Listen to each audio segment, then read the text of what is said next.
Check 1, 2. All right, here we go.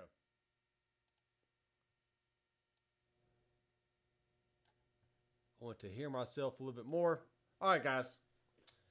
I am here. I'm Dr. McFarland. I am trying a brand new time. Change that around.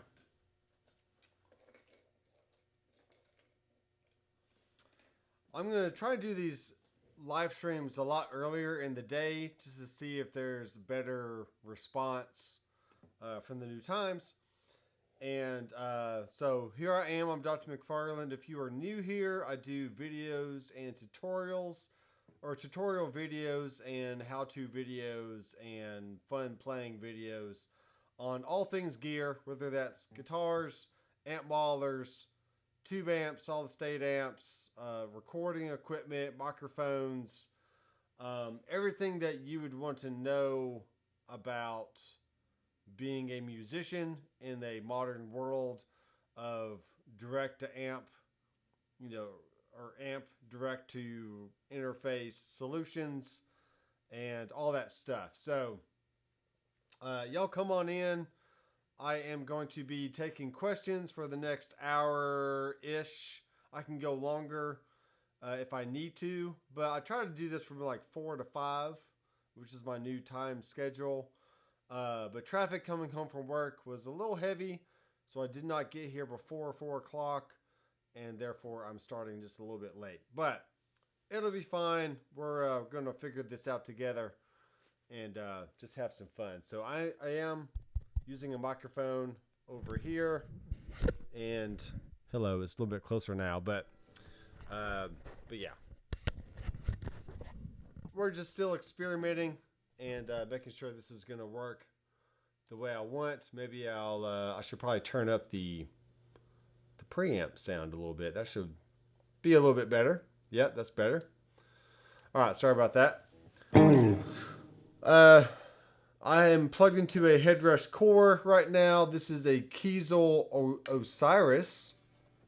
What really brought me to this guitar is the very nice, if I can flip it here, the very nice flame roasted maple, not the stickers on the back. That's not what drew me to the guitar, but the flame roasted maple neck really just popped out. And this was a used item on the Facebook Marketplace. And this is very, very nice. The second thing that popped out to me is these are Fishman Fluence pickups. And they are the Tosin Obasi model of these pickups. So the guitar does require a 9-volt battery pack, which is right there. But I may, if I can contact the company and maybe get some kind of deal, I would love to try their back plate replacement that essentially you can just plug in a USB, like a micro USB cable into a wall socket, and then you can charge the internal battery instead of having to keep a 9-volt in there at all times. Now, looking at the website, I did see that they the information about the battery life said it lasts for about 110 hours. Okay. Now, the sales rep at Kiesel, who also has, multiple, guitars like this, said, yeah, a typical battery will last about 6 months, as long as you don't just leave it constantly plugged in and maybe you only use it for maybe 2 or 3 hours a day, but maybe not every day. I mean, it's kind of hard to decipher how long the battery life really is until you just pick it up one day and plug it in and, oh, sorry, I don't have any sound anymore. So, it'll be a 6-month experiment to see how long the battery actually lasts, and whether the previous owner changed the battery or just kept the one that he had in there. So I might only have 10% of battery life left in this thing, and I just won't know until I run out of juice and decide or discover that I have to add a new battery. So anyway, it's all kind of crazy. Francis is in the house, man. He's the first comment on my new time slot here on Tuesdays. So instead of after dinner and after the kids go to bed, which is way later than some of y'all want to stay up, even though that is like 8:30 Central Time. You know, that's 9:30 on the East Coast, but it's only maybe 6 o'clock on the West Coast. So, you know, whatever. So if it's 4 o'clock now or almost 4:17, it's only 2:17 over in California, but it's 5:17 over in New York, you know, the Eastern Seaboard. So just trying to pick a time that's relatively better for everybody, potentially, and all that stuff. So if y'all have any questions, definitely feel free to leave a comment in the chat. As always, I will have a description down below with all my affiliate links and links to my website where you can learn more about Headrush products. You can download Kemper rigs and Helix presets and Fractal presets and learn more about music theory, or maybe you want to learn about music production and know how to edit audio within a DAW and stuff like that. So I have all of those kind of products. So yeah, this is a relatively new addition to the studio. It's been quite a few years since I've used any kind of active pickup in a guitar. I've always just had passive pickups, and you know, it's just the way it is. So all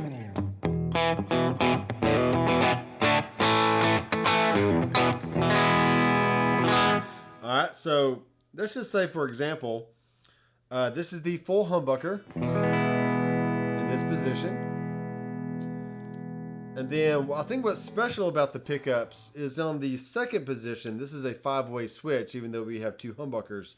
This is a single coil sound, but instead of dropping the volume, it actually keeps the same volume and no hum, and just gives you a nice balanced single coil sound. So now we got that, which is great. And it's really not that much softer than the bridge pickup.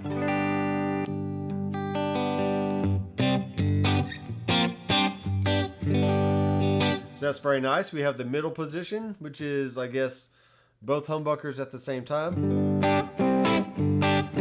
Or it could be both humbuckers in split position. I'm not quite sure. I'd have to go check to see what the specs are on that. And then we got the fourth position, which is also the neck pickup in single coil mode.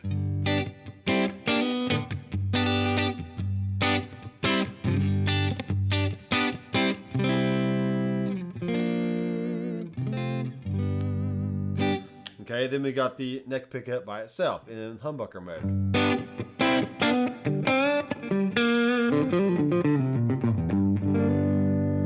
Okay, now you can pull up on the tone knob, just on the tone knob, and now that you have a second voicing, which I'd have to go back to the website and read more about that, but it just gives you a slightly different voicing.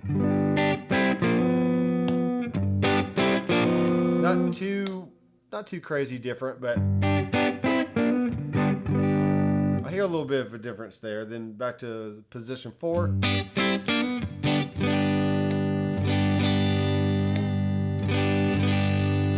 Okay, a middle position.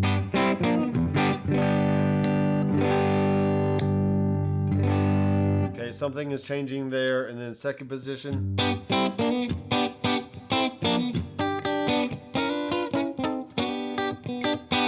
That's a nice sound.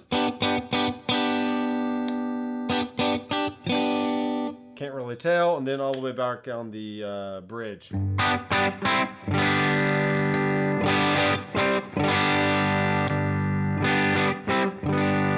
Okay, so pulling it out has slightly less gain, I think, and then pushing it in has more of that modern sound.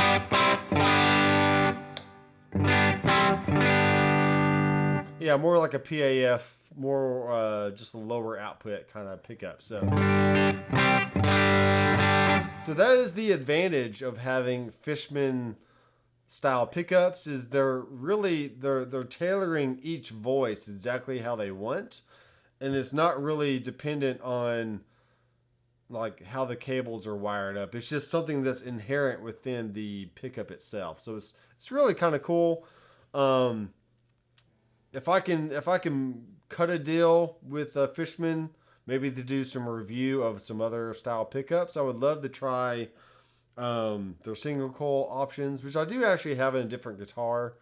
But I would like to try it in another guitar that I don't currently have Fishman's in yet. So anyway, I definitely think adding a rechargeable backplate here would be very convenient instead of just swapping out a battery and just hoping for the best. So anyway, let me check the comments here. How about that glorious drive? Is it not glorious? Yes, it is. It is very glorious. So right now I'm plugged in. I'm using it's the same rig that I had in the video. So the 72 basic 100 guitar, which is the Bassman, the silver face Bassman head, essentially. So it's very nice. You can get good clean sounds from it.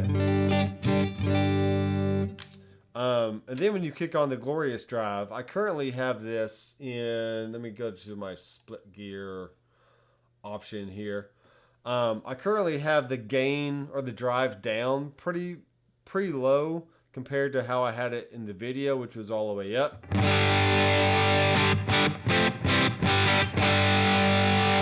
And it's still pretty gainy. And if I take off take the gain mode from high to low,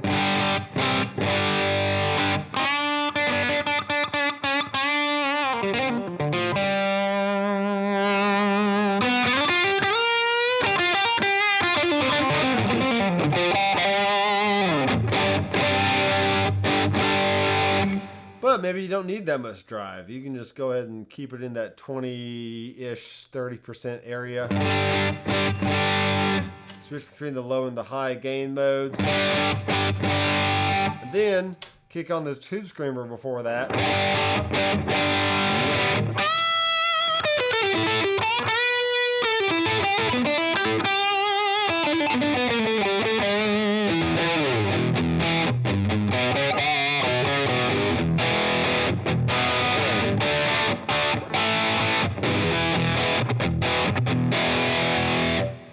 Bam, bam. Then you're back to your clean sound, which is great. So I am finding that the pedal does a very nice job of just replicating that second channel of a high gain amp, or just a dirty amp in general. So therefore, you don't have to have two amp heads within the same rig and then switch between those. You can just have your core. You can just have your basic clean sound. Then you can just sprinkle in whatever dirt that you want to get the sound. So let's just say, for example, I bring in now the Sheriff, which is a similar kind of Marshall-y gain thing. I think it's more scooped, possibly, versus the Glorious Drive.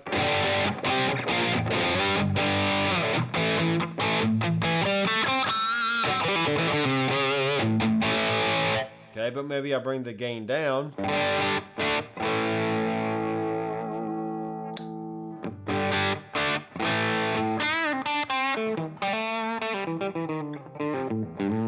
Now, yesterday in a guitar lesson I was teaching, we were learning power chords, and it was like, all right, we're going to do like a...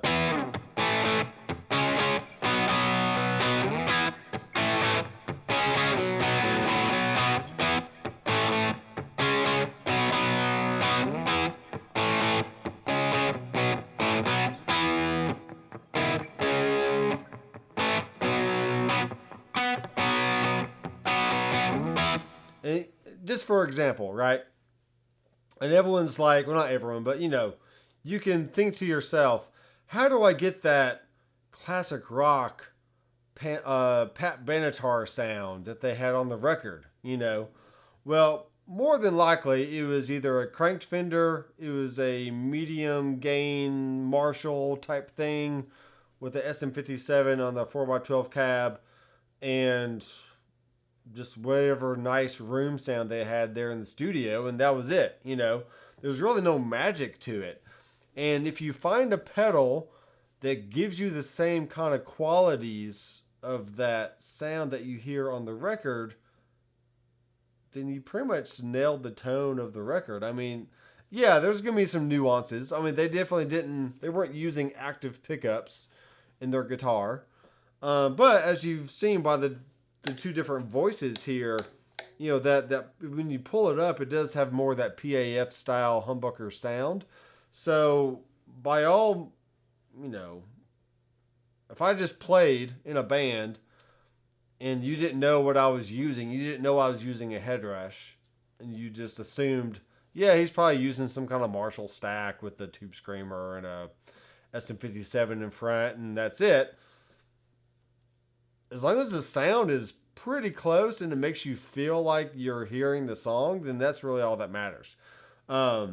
I am starting, I've been saying this for a month or a few months now, but I am starting a tonal analysis course on my website that will be going through whatever song, band you want, and I will be sitting here in front of a camera and my Headrush core, or maybe some other modeler, I'm not sure. Probably just a Headrush core. And we're going to listen to the song in real time, and we're going to figure out, okay, is this a clean tone? Is it a crunch tone? Or is it a lead tone? And once we've made those three choices of what it is, then we can have a better idea of how to, you know, what amp do we want to choose? What do we need a pedal? What kind of pedal would that be? Is it have like a modulation thing where it's like a phase or a flange or a chorus? You know, anything like that. So we can easily decipher what a tone of a song was either by Googling it. You know, you can probably Google Pat Benatar guitar sound, and we could probably see that, okay, yeah, they had a cranked Fender Deluxe reverb and I don't know, whatever Boss pedal they had back in the day, and that was it, you know. So anyway, lots of fun thinking about, you know, guitar tones and how they recorded them. And then how do you translate that to a live environment to where now you're in a big arena with natural reverb around, and maybe you don't need as much reverb in the preset itself because you already have all this reverb in your stadium / theater / bar / bathroom. I don't know, wherever you like to play. So it's all very, very fun stuff. The Moon Man. The Moon Man. What's up, man? What is your actual name, if you want to tell me? You don't have to tell me if you don't want. But yeah, here's a sheriff with the gain kind of halfway up. You know, same thing for like LaGrange from ZZ Top, for instance, right? If that's not the exact sound, well, then maybe they have more mid-range going on, and you need to use an EQ to boost more mids going into the amp, or just a tube screamer going into the amp.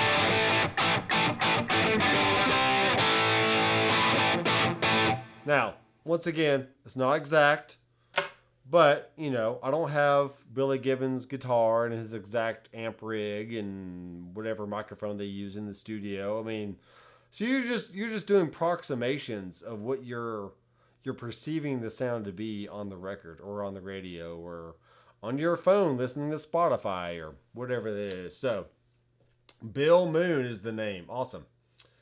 Very cool. Thanks for glad to have you, Bill. Kevin Carrick is in the house. Hello, Kevin.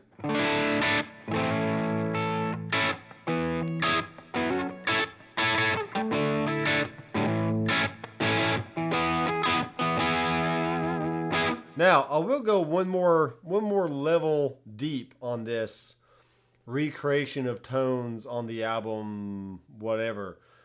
Is the tone is one thing, but if you can't play the part convincingly, you're never gonna sound like the record. Okay? So if I have the glorious drive on, but I'm trying to do like a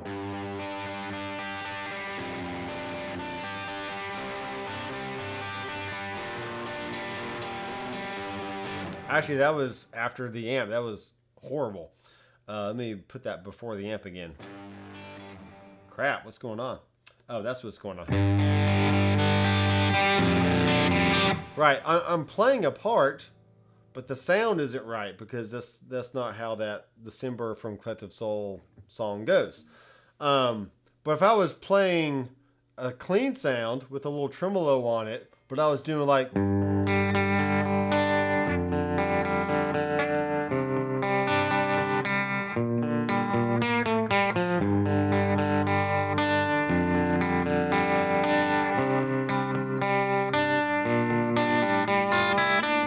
just like throwing in a bunch of oddball stuff that wasn't even played on the record, you're not going to convince somebody that you're trying to play the song if you can't even play it right in the first place. So I would give yourself a little bit of grace and say, okay, if you chose a Proco Rat through a Fender Deluxe and that was the tone you had, but you nailed the part exactly, like note for note, all the nuances and everything, I would think that would go a little bit farther in convincing you're playing a certain song versus trying to replicate the tone exactly to the T, if that makes any sense at all.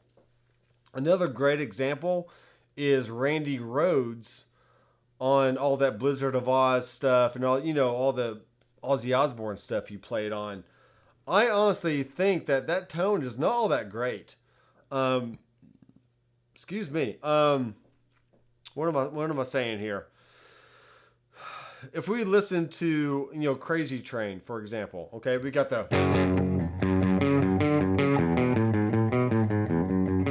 Right? That's a clean tone, right? I can kick on a glorious drive. I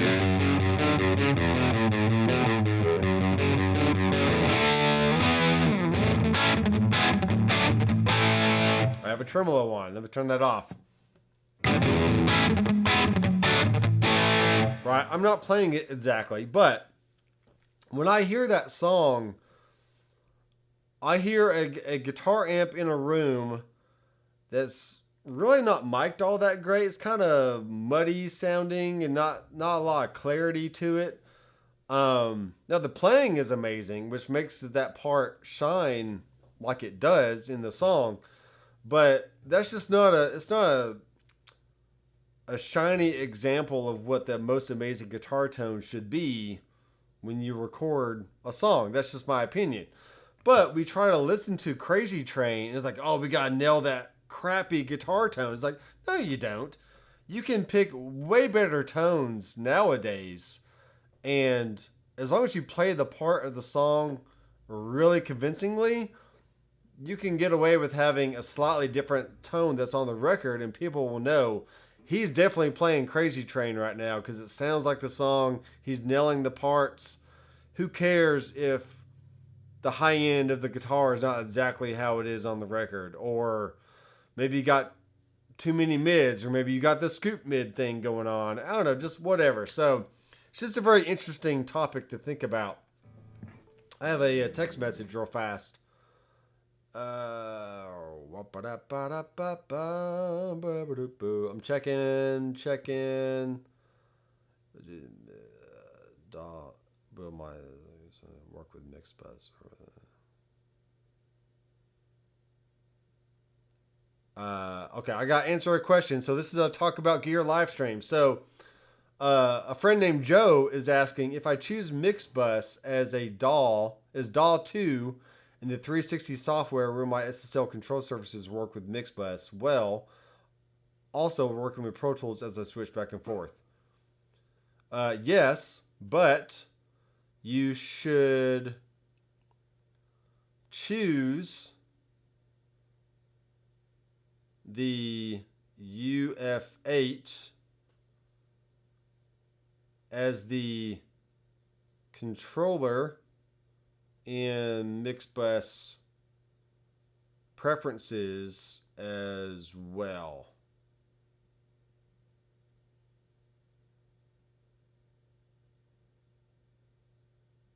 Okay, that's a good question. I just get questions from all over the world, right? Text messages, Instagram direct messages, it's just whatever, right? Blasphemy. What do you mean blasphemy? What are you talking about? Oh, saying that Randy Rhoads' tone is horrible? Yes, it's horrible. It's really not that great.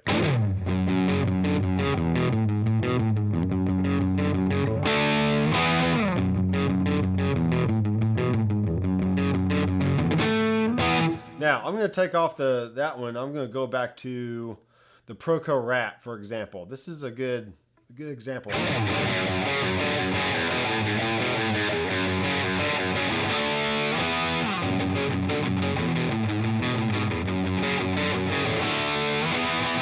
Right? To me, that sounds closer. That sounds more in the vein of what the recording sounds like versus the Glorious Drive. Because maybe the Rat has, less mid-range and it's just scoopier sounding. But for example, let's do this. There is a pedal called I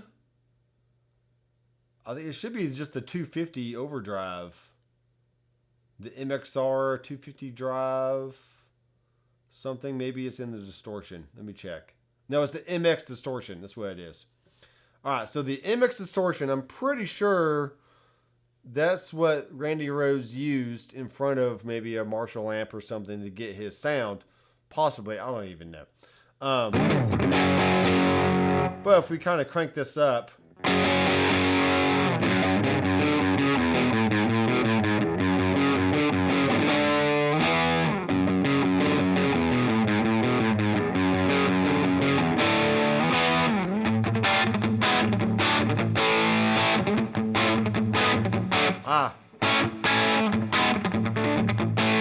I can't even play it, so.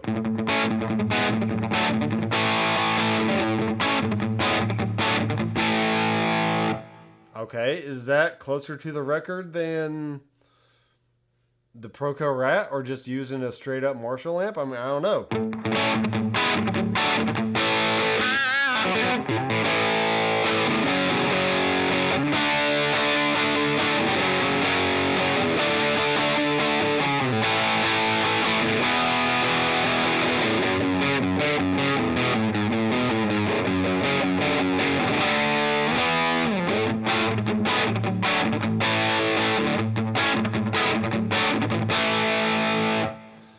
I mean, it's kind of dirty sounding. It's not as much clarity as the Proco Rat. Let me get rid of... I'll get rid of this one. Put this down here. Go back to the Proco Rat sound.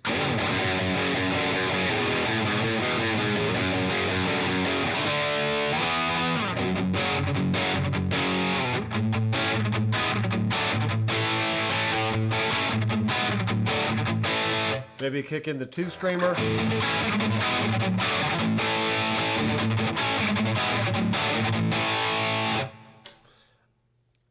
I don't know. What do you think? If I were recording it nowadays, that's probably the more of the sound. I like that sound better than the MXR distortion.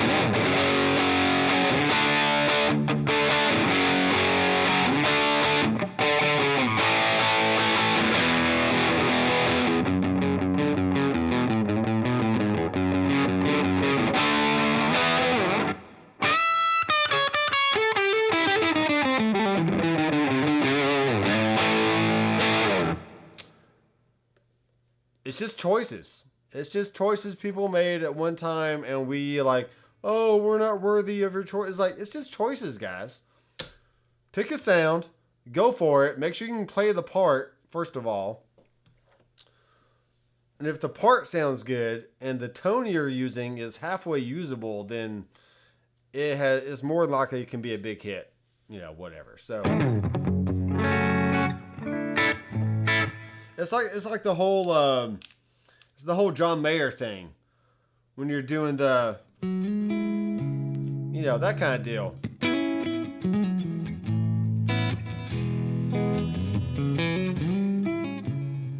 See, I'm not even playing it good.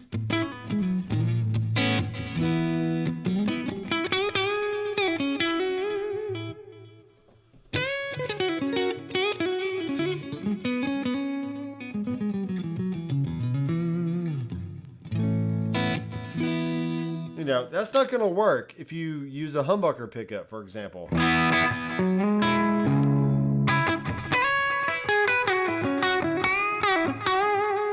Right? You kind of have to have that second or fourth position stratty tone to make that work. Otherwise, you're not convincing people that you're trying to play the song. So you really need to know how to play the part, which I'm not doing all that well. And then you can't come at it like, you can't have this tone.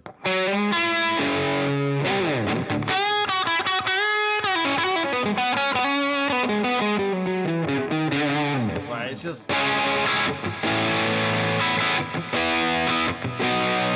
I mean, unless you're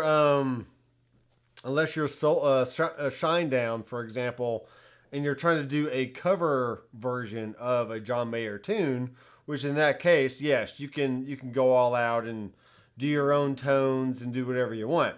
But if you're trying to recreate the song, make sure you can play the part and at least try to get in the ballpark of the sound they're going for on the sound. So I'm just rambling because I don't have any questions.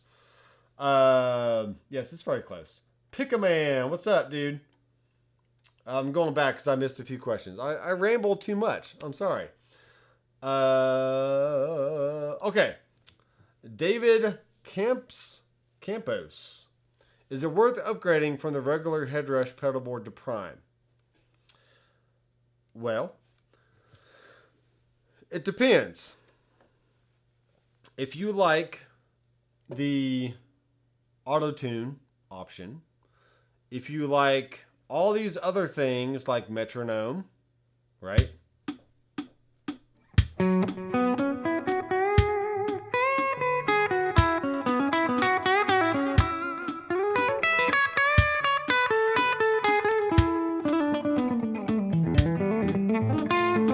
I messed up.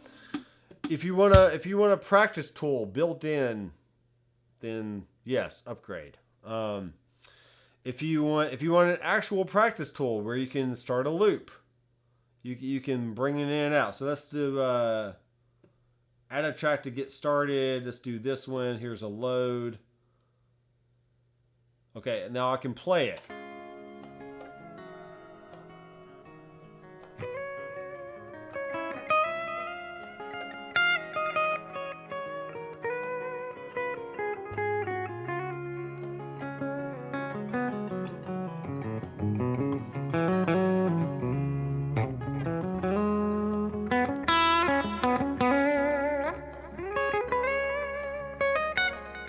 Anyway, you can do stuff like that.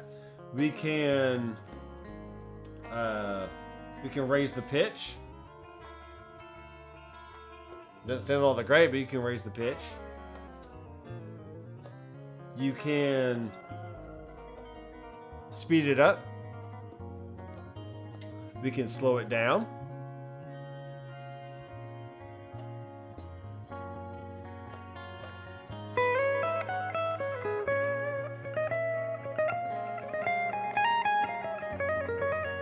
Right, stuff like that.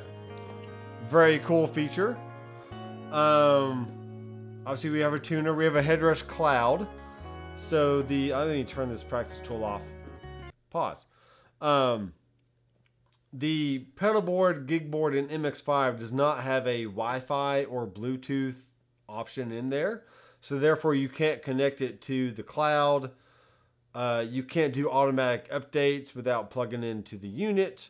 All the stuff. So there's an amp cloner on here. Obviously, if you have a room full of amps that you want to clone and then take with you on the road, and then you'll want to use the amp cloner for that, which I really haven't made a video about. There's a microphone on here, so if you're a singer that you want to sing and play guitar or play bass or whatever you're doing, so it really can't be about, hey, does it sound better than the newer version or vice versa? The sound is the same, okay? It's whether you like the features that you're getting when you upgrade to the next model. And I really can't answer that for you. If those are the features you want, then you got to pay the price to get it, or just find one used and pay a less of a price. Or if you don't need all that other stuff and you just like what you have, then you're good to go. You don't need to upgrade. So now I am using a Revolver amplifier here, the 72 Basic 100, but that doesn't mean that the other amps in just the Headrush amps alone aren't that good, aren't good enough, because they are good enough. Let me go make a brand new rig here, right? So let me go here. Let's go to amp, Revolver. You can see that we have the silver face basement. We have a flat hill dual, which is the Mesa Boogie dual rec. We have a PV Classic 30. That's really cool. We have a Diesel Herman channel 1, 2, and 3. That's really awesome. PV 6505. You don't have that on the pedalboard, gigboard, or MX5. The Red Hot 8030. That's your orange 8030 amplifier. Really good. We got a Buddha, a super overdrive lead thing, whatever. A PV 3120. I didn't even know what an amp is until I researched it a while ago. It's just another high gain PV amp that I never knew about. PV Masterpiece, a PV Sensation, the Buddha V20, the Angle Powerball, which we already have that option in the Headrush amps. A PV Triple X, yeah, really awesome stuff. Let's go to a PV Triple X lead. Let me add in a cab from Revolver. Let's go with not that one. Let's do just this one.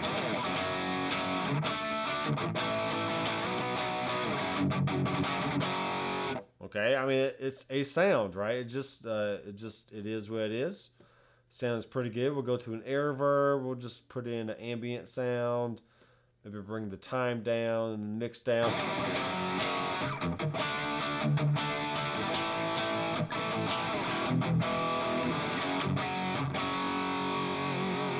Okay, is that a better sound than what you can get from the other Headrush options? I mean, I don't think so.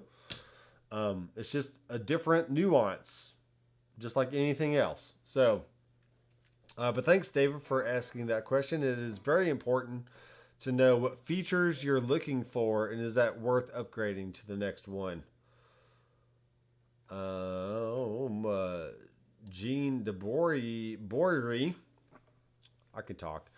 Not sure if it's been asked before, but do you ever upload your rigs to Headrush Cloud? Thanks for doing all these. I don't really typically do that. I might have... so first of all, this is what you can get for free, okay? You can go to the headrusheffects.com website, go to artists, and you will find me, Doctor McFarland. I am a Headrush artist by all means and all definition. I did a That's How I Headrush video probably like 3 or 4 years ago. And that was very fun. Brian from Headrush and his video guy came over to the house and we did a little thing. And because of that, I supplied a basically just a best, like a good all-around selection of rigs that I built that you can download for free from the Headrush website on my artist page. Okay. There are just a few little things on the cloud, nothing too crazy, nothing really extensive. But I do have a few things on the cloud just for fun, just because I pushed a button and they just happen to be on there. But my whole thing is I do a monthly live stream for Headrush tone sculpting rigs. And that is me building rigs live in front of you. And you have the option to support me by going to my website, making a one-time payment for the HTS Rigs course, and that gives you access to all previous live stream downloads of the rigs I made and all current and future live stream rig downloads that I make. So I intentionally don't put a lot of stuff out there because I want you to go to my website and I want you to make a one-time, very extremely low, relatively low purchase. It's just like it's like a $30 donation essentially to the website, and you get all the rigs I ever make in those live streams for life. I could be doing these for the next 20 years and all you'll ever pay is $30. So it's a really good deal. It's a great way to support me on the channel. And I do have a full-time job, but I do this YouTube and this studio thing on the side, and I am not working for free. So I would prefer, if you want to support me in that way, then that's a great way to do it. But yes, I do these streams for free. I don't charge you to watch them on YouTube. But if you do want to download the rig that I make in those live streams, or the multiple rigs I make in those live streams, I do ask if you go to my website and then make that purchase. So there's that. All right, now I've made a tone, but my volume is a little low. So notice that my volume is not hitting that 0 mark. So I'm going to go ahead and raise up the volume here.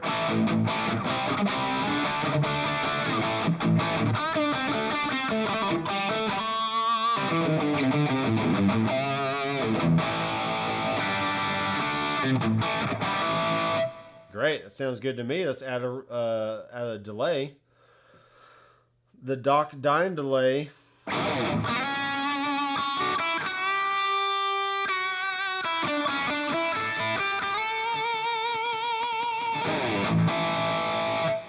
I've only literally added 4 things and it already sounds great. I'm not doing anything special here. Now I do want to add a filter, the air filter, and we're going to add in the Doc Cock Wah.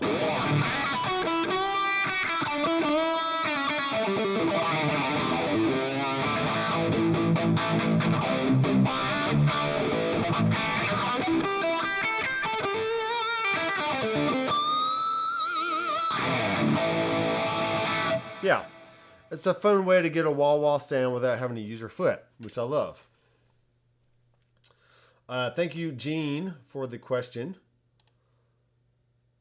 I went back from Prime to MX5. This is a good example. I went back from Prime to MX5. The Prime is nice and has more effects, but the MX5 sounds great, especially for the price. So that's another factor too. If you don't want to spend a lot of money, if you don't have $1,200 to spend, then the MX5 is a good option. Now, I would argue that the MX5 is, you can probably find it used for maybe like $250, $300, right? I think new is probably around $399-ish, something like that. The Headrush core right now, the last time I checked, like last week, is $699. So it's only $700. So $399 brand new for a MX5 versus $699 or just $700 for a Headrush core, you're only spending another $300. And I would argue $300, I mean, that's nothing if you're just going from one to the next. So spending $400 on an MX5 versus $700 on a Headrush core, that's a pretty good deal. And you get all the extra stuff, and you get the practice tools and the metronome and the microphone input. So if you're a singer, you can set up things like that. So when you're weighing the options of like, do I want to spend $400 or $700? Yeah, I'll just go ahead and spend the $700, especially if you're on a payment plan. It's going to be a drop in the hat by the time you get it paid off, and you'll be good to go. So it's just it's a decent thing to think about. But for Francis there, he was like, I don't really need the Prime, so I'll just sell it, keep the money, and then keep my my MX5. So the practice tool is cool, and the fact that you can use the USB key on the new boards as more storage is also cool. Yeah, that is true. So you can load a bunch of loops onto a USB drive, plug it into the back of the Headrush, and now you can load those into your practice tool to do stuff. So it's good. Yeah, I got my core from Zounds on their monthly payment plans. That's good. I am now, as of May or April, April or so of this year, I am now a Zounds affiliate partner, which means I'm also, I mean, I have Sweetwater links as well, but I'm an official Zounds affiliate partner. And I get slightly better percentage when you buy something from my link through Zounds versus Sweetwater. So I do prefer Zounds if you can buy through Zounds. But Zounds is a great company. I talk personally to the main guy from Zounds almost every week. And they're just great guys over there, hardworking people, great customer service, great deals, great payment plans. They have 0 credit checks. So if that's something that you're worried about, it's like, oh, I don't know if I can apply for a Sweetwater card because they're going to deny me. Well, Zounds don't care. They'll just put you on a payment plan and you're good to go. You can just buy what you want. So, yes, I do have Zounds affiliate links in all of my videos now. Well, the vast majority of my videos, the ones I've been able to update so far. And they're another good option for online shopping. If you don't want to go through Sweetwater or Amazon, you can click on my Zounds affiliate link. Know you're giving me a slightly higher percentage of commission than the other links do. And you get a great product. I get some support monetarily through that. And it's a great option. So, but like another YouTuber said recently that I watched one of his videos, I want to earn your trust. I want to earn that click.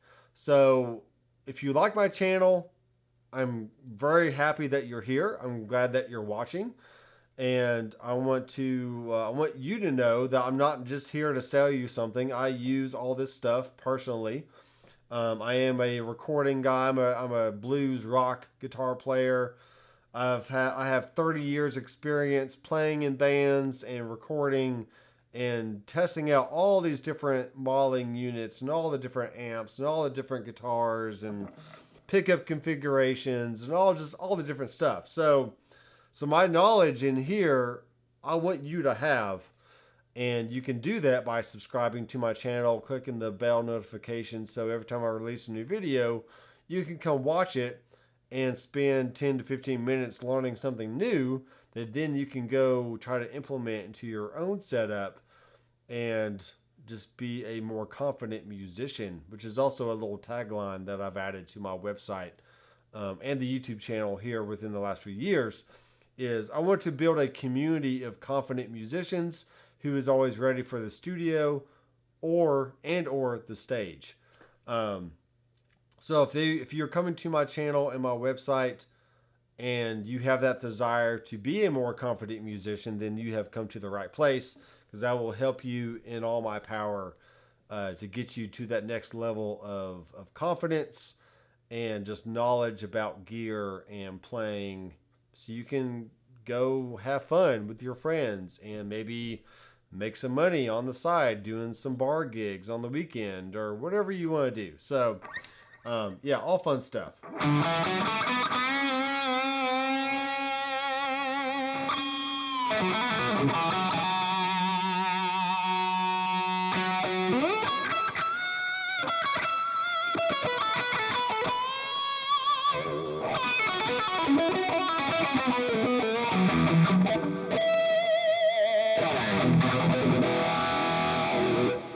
I must tell you something very truthful. As beautiful as his neck looks, it's very gorgeous. It feels equally as amazing. I think there's a little extra. I think there's got to be a little extra thickness to this one, because it feels a little thicker than my other Kiesel guitars, and it just feels really good. They have a nice tongue gold finish on these. And so that finish is buttery smooth, feels great. The frets are stainless steel, so I can just play that D chord literally the rest of my life. I'll start now. I'll just start playing. And I'll just never have those dips in the frets and never have to get a refret or a fret dress or all the different stuff. So I'm kind of investing more money into guitars that have stainless steel frets. So that way I save money later on without having to do extra guitar work. And my hand keeps getting into the shot. All that stuff. So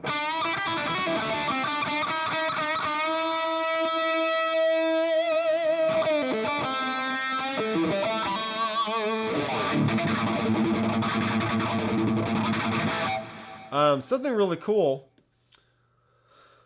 Volume Dynamics, they have the sustain pedal now, which is kind of neat. So let's see if I turn it on.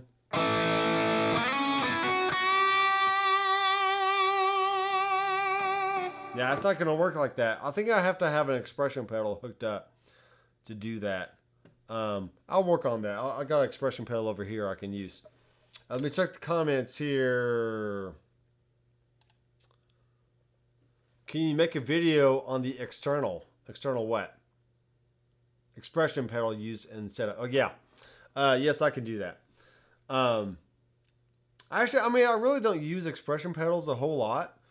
But for the Headrush, you do have to have a TRS cable and a TS cable and hook it up to the side. Let me grab what I have here. If I can not break anything. Okay. I'm back. And I just hit my guitar. Okay.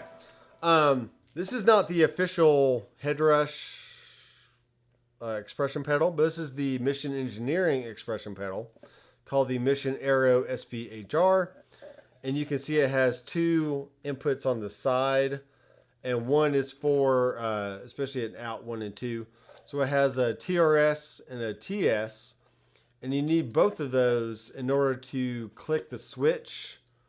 You know, so you can do that, and then you can adjust, you know, volume, wall, whammy, stuff like that.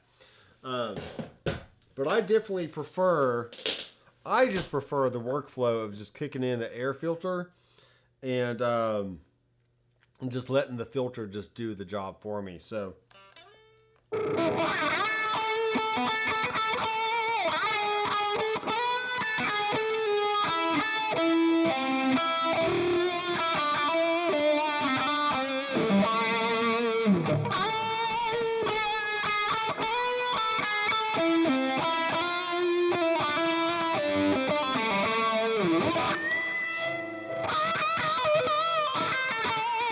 Yeah, that's what is that? November Rain. I love the solo at the end. Just what I was playing. The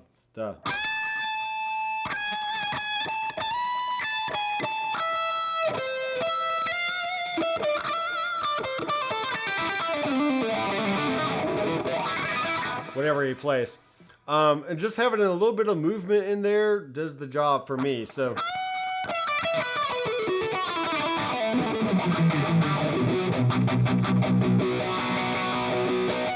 Or you got the, what else do you have? The Alice in Chains, I'm a man in the box, whatever. I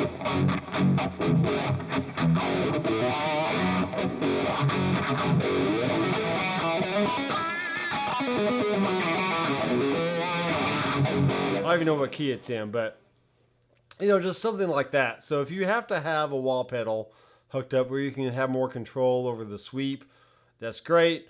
I just like using the air filter and being done. So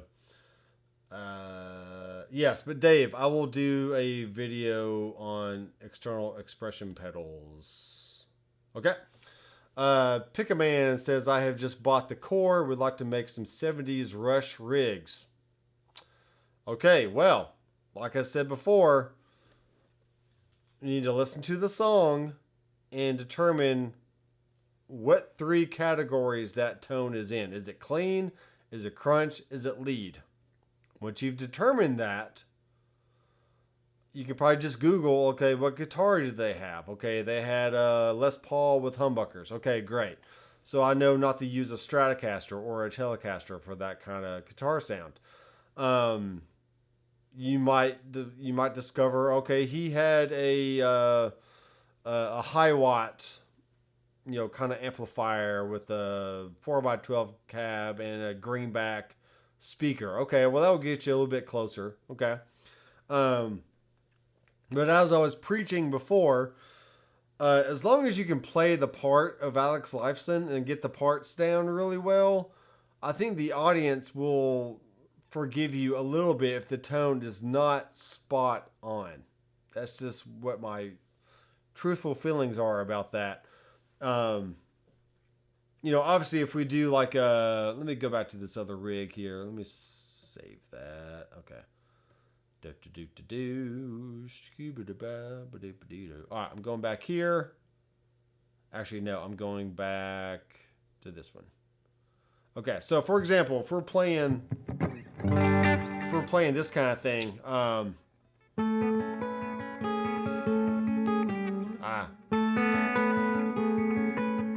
can't play it.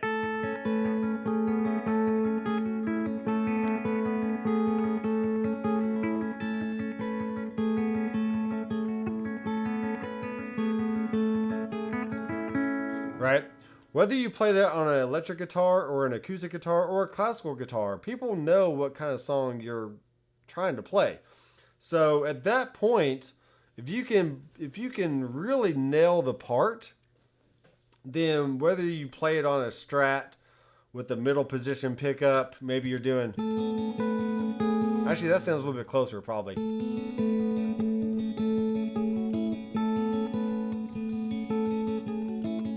Right?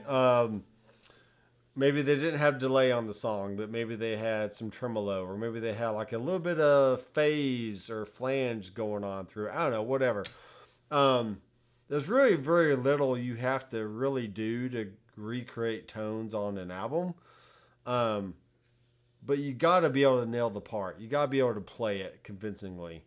And then whatever else you do tone-wise, I mean, it'll just kind of take care of itself. Now, that's my professional opinion and my personal opinion. So, yeah. Which speaker and size cone do you use? Speaker and size cone. Ice cream cone? What? For like an FR speaker sound or what? Like in this rig here, I just have a 2x12 B30 cab with a Dyne 409.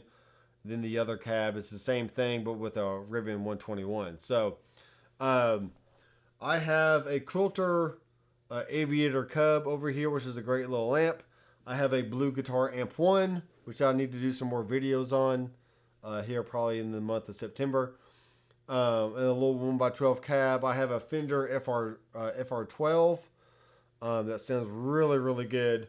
I have the 2 Headrush speakers back here, the 108 and the 12-inch version, both the Bluetooth upgraded versions, which I have not done videos on yet.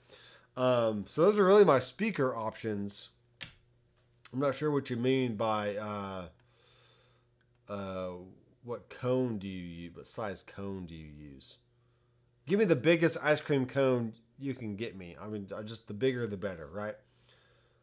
I find it helps me to learn the parts if I have the right sound.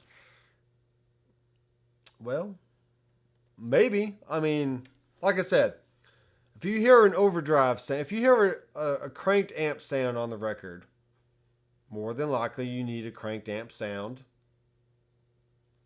on your Headrush or whatever model you're using, or maybe you got a tube amp and some pedals, you know. I think as long as you get it within the ballpark, you should be pretty good. Nothing has to be exact. Because a lot happens with your fingers. Okay, if I play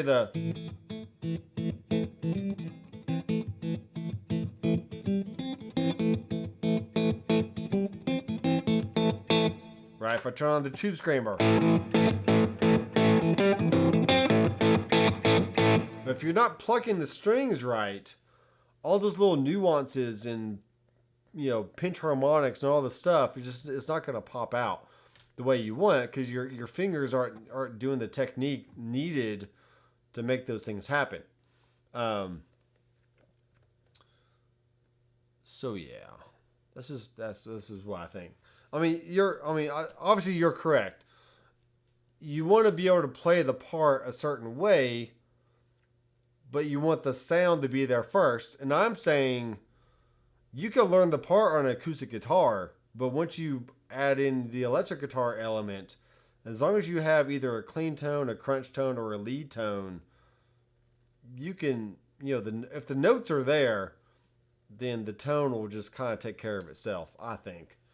Now, obviously, if a song has a flange or a phase or a chorus or a tremolo on it, yes, you want to have that. Or a rotary sound for like Black Hole Sun, for example. I don't know what the part is, but yeah, I don't know how to play that song, but you kind of have to have a rotary effect to make that song work. Otherwise, it's just a boring little clean tone. I'm really liking these pickups, by the way. I'm seeing I got about 15 people watching right now, which is amazing. Because usually in the 8:30 to 9 p.m. time slot, I don't have near as many people watching as I usually do. So this is definitely telling me this is a better time slot for people that want to watch more during the day and not whatever. Okay. So yes, FRFR, I have the 108 speaker. I have the 12-inch version of the Headrush FRFR speaker. And then the Fender FR12. I do have a Laney LFR 12-inch speaker over here I'm trying to sell.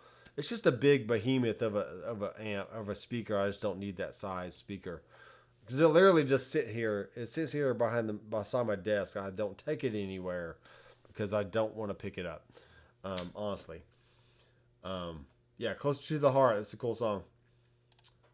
I've been using Amp Clone Complete rigs. No blocks needed for IRs. That's true, because when you clone the amp, you're kind of capturing the speaker and everything with it, which is good. Drives or compressors. Just blocks for delays and reverbs. Leaves more foot controllers assigned for my vocals. Well, there you go. That's fine. That is fine. Now with the recent update, they have given you a straight path for vocals, a dual 7x7 path, a dual path 4x10, and a dual path 2x12. So you do have an option to have more blocks for your guitar if you need it. But honestly, don't really know how many blocks you really need for vocals, unless you're just wanting a tuner and a delay and a not tuner, but like auto tune, whatever. So maybe you need 4 harmony pedals in there for some reason. I don't know. But yeah, that makes sense. It's good. It's good to if you like a sound, you can clone it, and you can just bake everything in all at once without having to have tons of separate blocks to do other stuff. Yeah, no problem. I just didn't want. I wasn't sure what you're talking about.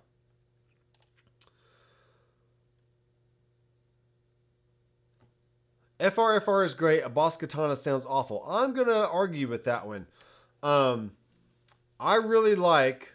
Now, probably what you're doing, if you don't know this, you're probably taking the output of your Headrush and you're going into the input of a Boss Katana. And that's a no-brainer. You don't want to do that. You actually want to plug into the effects return on the back of the amp, or those katanas also have a power amp in option. So you're just, especially the same thing as plugging into effects return on the amp. You're just plugging straight into the power amp, and you're bypassing the preamp altogether. And that's really what you want to do. You don't want to send an amp model and a cab model into the front end of a tube amp especially, or even just a solid state amp, because now you're meshing the sound of a virtual amp setup with the sound of a real preamp and a real speaker, and it just gets really mushy sounding when you do that, and I don't prefer that at all. It's not a good sound, and it's definitely not a sound that I prefer. So if you're doing that, then stop. Don't do that. And make sure you always plug into either the effects return of the amp, or if it has a power amp in option, then plug into that. And then you can take it one step farther and actually bypass the cab within your rig. So you're only sending the amp and all your effects, but you're bypassing the cab when you go to the power amp. But you can still send the full rig out to your front of house guy. And you do that in global settings and audio, and your alt guitar source is going to be your Headrush cab input, and your alt guitar output is either going to be the XLR or the 1/4 inch. So if you're using the XLR outs going to your front of house, you're going to want to take the 1/4 inch output and send it to your real power amp and cab on stage. Therefore, you're bypassing the cab. And then you got to make sure that the cab is very last in your signal chain. Don't worry about these other pedals down here. But just make sure your cab is very last in the chain, and that will essentially bypass the cabinet within the rig while going to your power amp. So I have like at least 2 or 3 videos over the years of your alt guitar source option on the Headrush, and that's what explains what that is with all that. So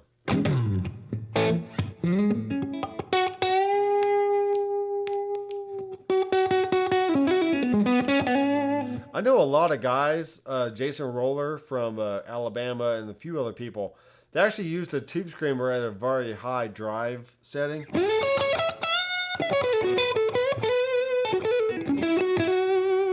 Which I think it sounds pretty good. So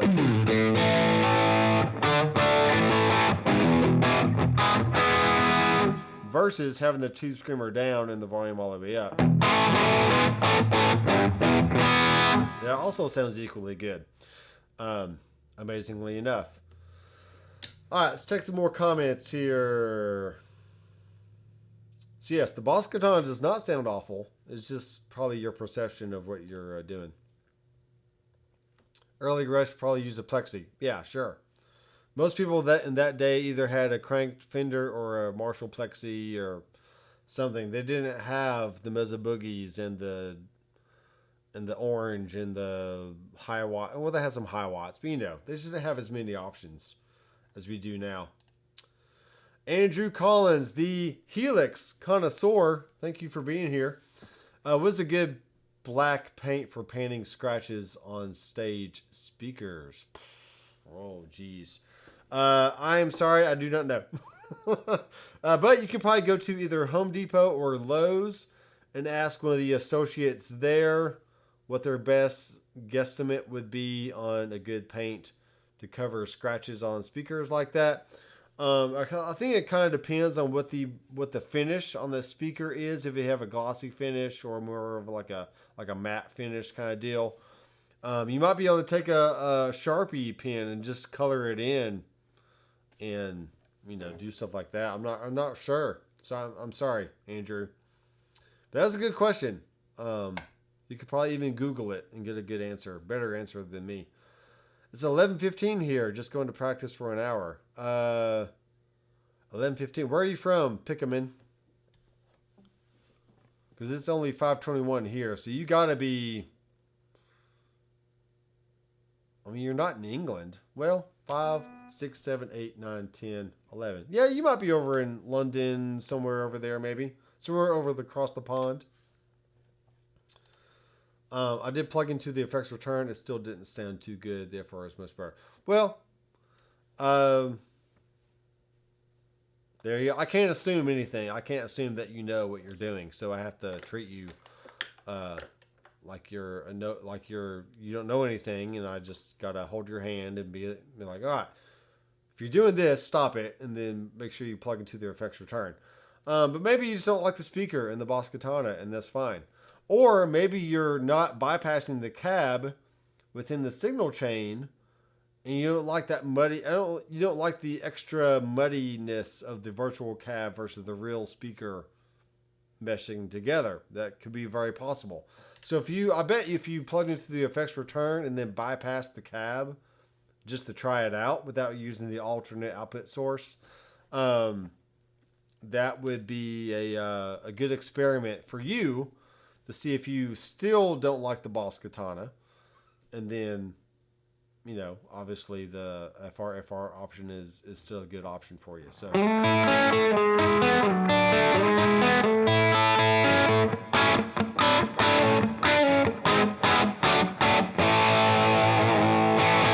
I really don't know any Rush.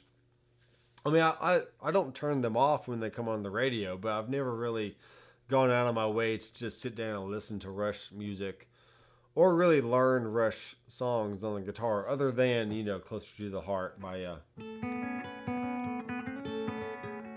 I think it was one of those like top 20 licks you would learn in a guitar magazine before Rick Beato came around. And, you learn, okay, here's a cool little picking part. Here's some Heart songs, maybe Crazy on You, or whatever the songs are. Yeah, you're in the UK. That's what I thought.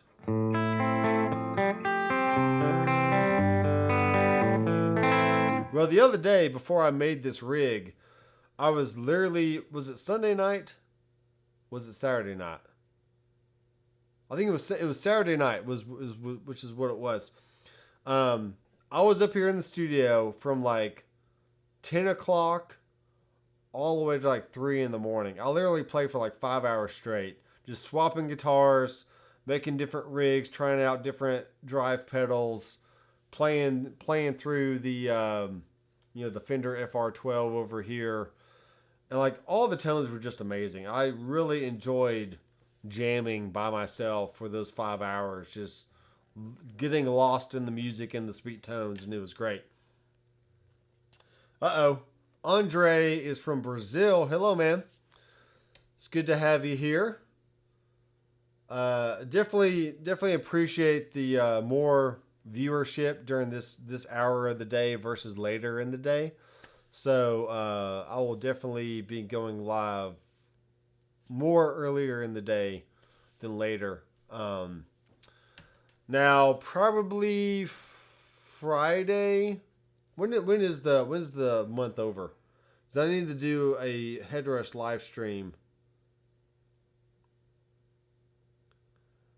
I need to do a Headrush live stream before the month is over, and the last day is Saturday. So yeah, probably Friday I'll do another live stream, just for the Headrush people. Well, it'll be for everybody really, but I build Headrush rigs during the live stream, and then you can go download them on my website for a one-time purchase, and that gives you access to all previous live stream rig builds and all future live stream rig builds. And I don't put my Headrush rigs on the cloud. I just put them on my website, and you can either choose to purchase them or not. Or you can just watch the live stream with your Headrush in front of you and try to follow along. And that is a very free way of getting my rig. You gotta work for it though. You gotta do some work yourself. You gotta sit through the live stream and watch as I build it. But if you don't want to spend any money and you want a free way of getting my rigs, then that is definitely an option. So I love this guitar. It sounds so good.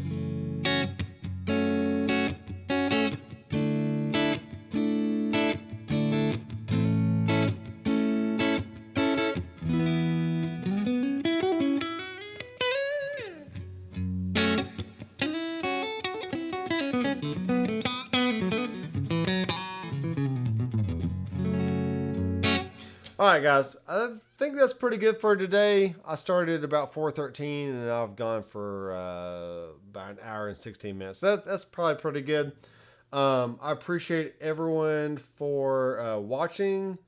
One more question here. Do you know how to use the looper? Yeah, sure. You just go to, you hold down the looper switch. There's your looper. And then you press record. Okay, here we go.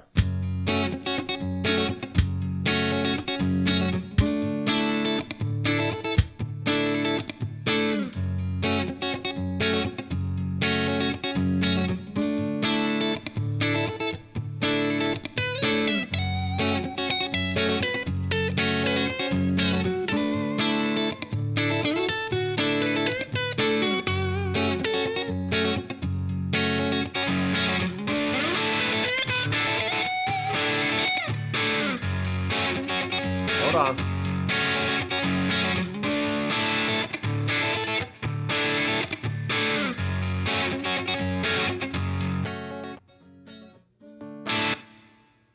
Ah, I see.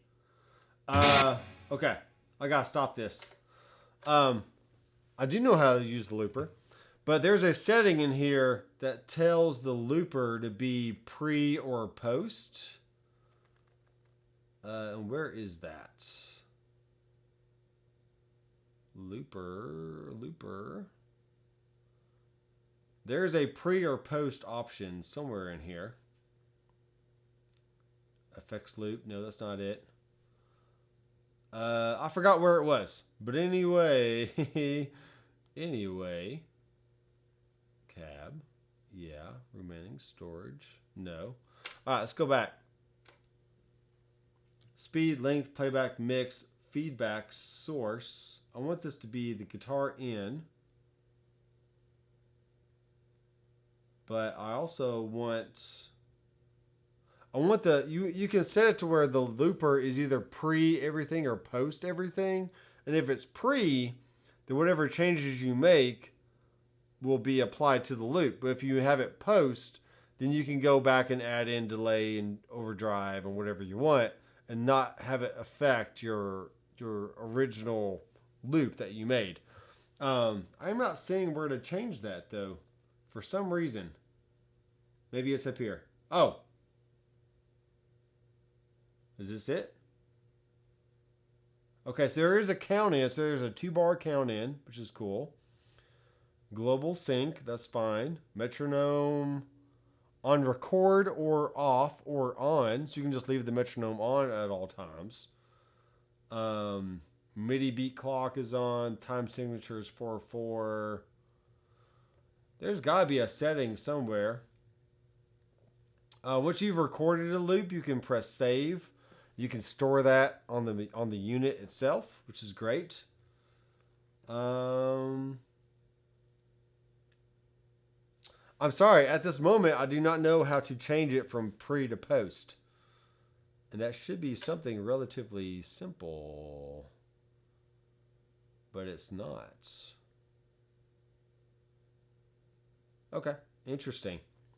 I will have to go learn how to do that or where to change that. Audio out, it's XLR, 1/4 inch. Yeah, it should be somewhere pretty simple to find, but I'm just not seeing it. So, but yeah, that's how you use the looper. You just got to hold the switch. It goes into your loop, and then you can. So I can clear it. I can record now.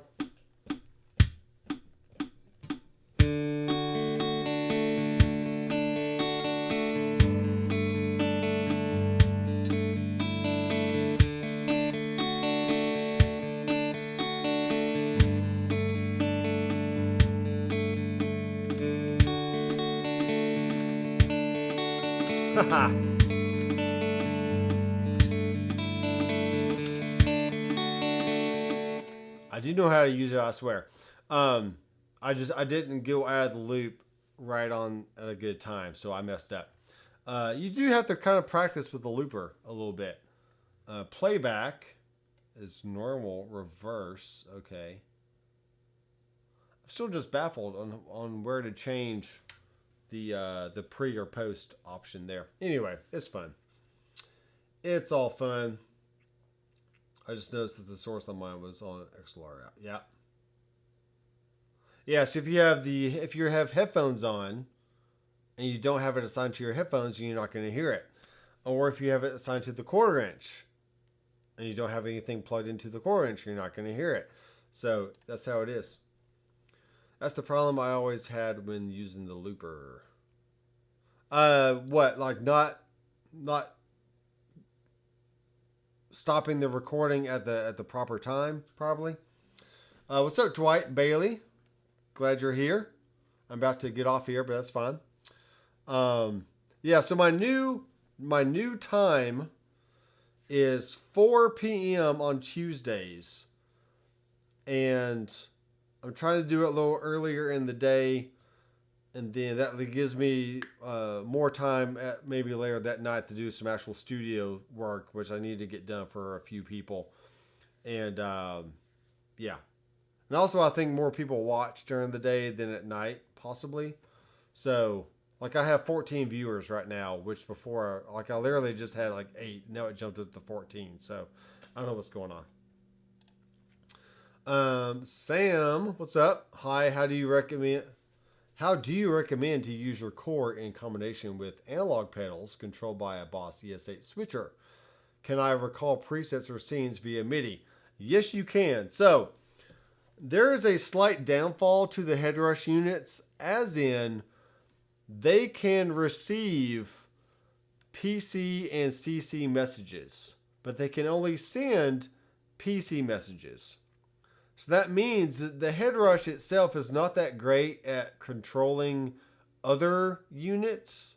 As long as, I mean, if all you want to do is just control something with a PC message when you go to a new rig, then that's fine. But like on the Blue Guitar Amp 1, for example, you can control amp gain and soak and all these other features with CC messages that the Headrush can't send. So that's a little sad. But if you have a Boss ES8 switcher and you got some pedals plugged in, which I have a whole video series on the Boss ES8, which I released probably like, I don't know, what year is it now? Probably like 2014, 2015. It's been like 8 or 9 years since I've had that series on my channel. I used to have a Boss ES8, but I don't anymore because I've just gone strictly digital. I don't really use pedals. But yes, on the Boss ES8, you plug in all your pedals. You plug in the Headrush in a loop as well, and you can actually move the order of the chain, I think per preset, possibly, if I remember correctly. But anyway, you go to the Headrush manual, you go to the MIDI section, and you see which MIDI command it takes to either switch a scene, turn on and off a block, start the looper, stop the looper, overdub on the looper. You know, you can do all this stuff via MIDI. So you just got to go look at the manual. And then when you're building your preset on the Boss ES8, you tell that switch, I want you to do this. And you might tell it to turn on loops 2 and 4, turn off loops 3 and 5, and switch to a different preset on the Headrush. And that's how you do it. So as long as you got a MIDI cable going from the throughput of the Boss ES8 going into the input of the Headrush unit that you have, whether that's the MX5, Gigboard, Pedalboard, Core, or Prime, then yes, you can control the Headrush very well with MIDI. You just can't, but you can only control other devices via PC messages from the Headrush, but you can't send a CC message. It's retarded. I really hate that. I wish Headrush would find a way to add CC messages to these units. You can actually utilize full MIDI capabilities with them. But yes, you can control a Headrush via MIDI very easily, and it works great. So, Sam, thank you for that question. And yeah, you can do all that stuff. So, all right, guys. My first official early live stream on a Tuesday is complete. We've gone for about an hour and a half, which is great. My wife texted earlier, and let me see what she said.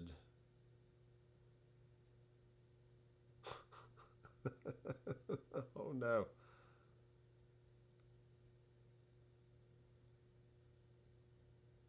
Oh geez. Okay. Well. Okay. We're good. All tragedy has been diverted. Yeah. Sam, when you get it all together, if you want to message me on my website, maybe send a few pictures of your setup. I'd like to see what you got going on. It could be a very fun setup to have analog pedals in conjunction with the Headrush unit and just, doing all the MIDI stuff and switching. At the time, do I have a picture on my desktop here? Where's the picture? Do I have a picture? Or is it on my computer at work? Yes, I do not have the picture on this desktop, but I have a picture of an old board with a Boss ES8, a few pedals on it. I had Eventide H9. I had a Line 6 M5, which were my MIDI devices. Then I had some other analog pedals, and I just plugged them all into the back of the Boss ES8. And I had probably a few different banks of presets I could go between and do, and it was cool. So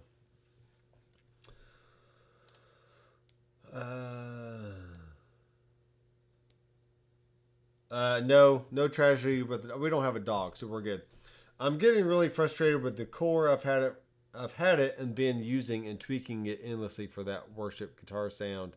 At edge or breakup, it sounds okay. At a gain stage, and it goes downhill fast. Why? What's wrong? What is wrong with you, man? So for example, this is a once again, it's just the 72 Bassman Silverface kind of deal. It's kind of cleanish when you go to a different pickup configuration. You got a cleaner sound, which is great.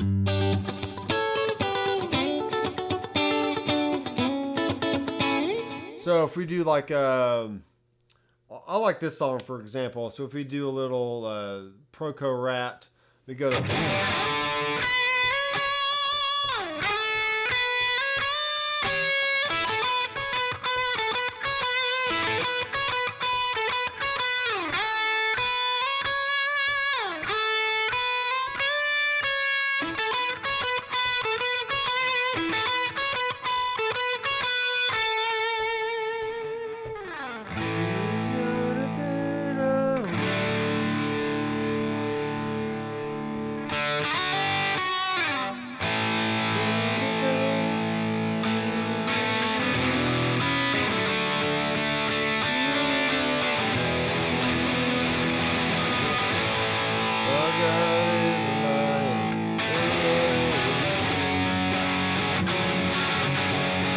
Right.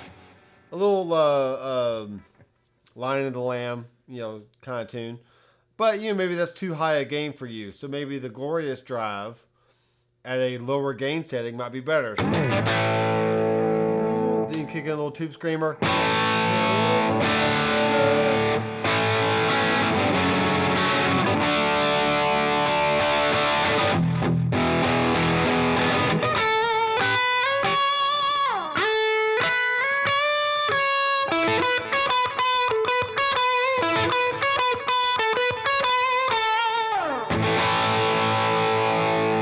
That's pretty much all I would ever use at in a church service. Little clean option, little overdrive.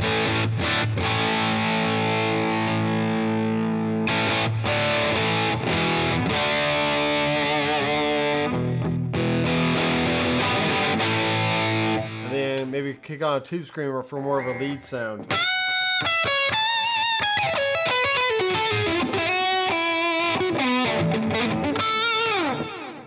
Obviously, you know, maybe have a little bit more delay mixed in that. Maybe have a little bit more reverb than that.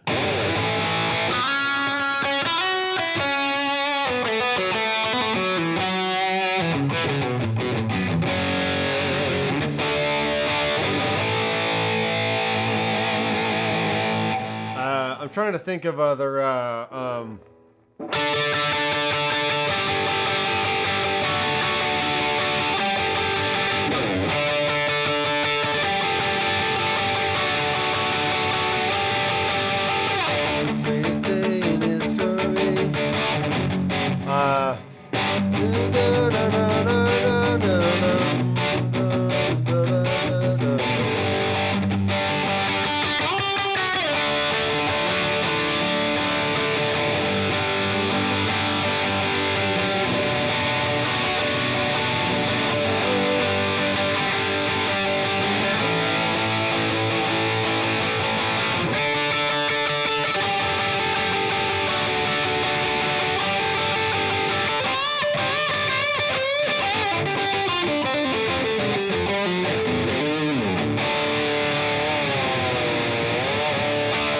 yeah, you know, you do all the bendy stuff in church, right?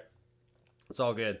I mean, honestly, a good clean amp with like a low gain, medium crunch pedal and a tube screamer. I mean, that should get you that should do the job pretty well. I would think. So try it out. Let me know what you think. Playing with the telly with single coils, that's fine. You can the tube screamer is great because it takes your single coils and just adds in the right amount of mid range that you want. So kick it over to the bridge pickup, and you can do a nice gainy kind of stuff with that, and then kick in the tube screamer, get more gain, and you can stack some delays, stack some reverbs, and you can get a nice sound. So the Headrush can do it. I don't know why you can't do it yet, but the Headrush can definitely do it. I feel like I just did it right there. It's a good option here, and definitely have it on the low gain setting. So.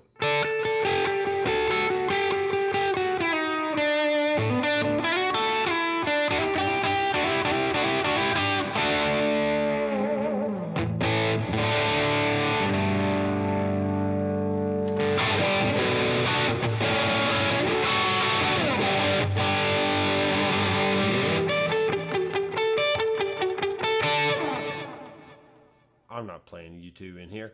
All right, guys. I probably need to go thaw out some meat for tacos tonight because it's Taco Tuesday. Go and have yourself a great Mexican meal, either at a restaurant or just make some stuff at home. Make some tacos or burritos or enchiladas at home. Have fun with your family or by yourself if you're just a loner. And yeah, go check out some videos. Go check out my website, drmcfarlandstudios.com. Check the links in the description for all the affiliate links to Amazon, Sweetwater, or Zounds. And feel free to ask me questions anytime throughout the week. Instagram, Facebook Messenger, little messaging thing on my website. drmcfarland@gmail.com is my email. Yeah, ask me questions throughout the week, and I can be sure to compile them. And then next Tuesday at 4 o'clock, I will be live once again. And I can go over your questions and talk about whatever you want to talk about in the world of gear. And yeah, so appreciate everyone watching and commenting. And it was fun. It was a good first little 4 p.m. ish early live stream for the day. So all right, gotta go, guys. Thanks everyone for watching. I am Dr. McFarland. I will see you in the next video, and you keep rocking.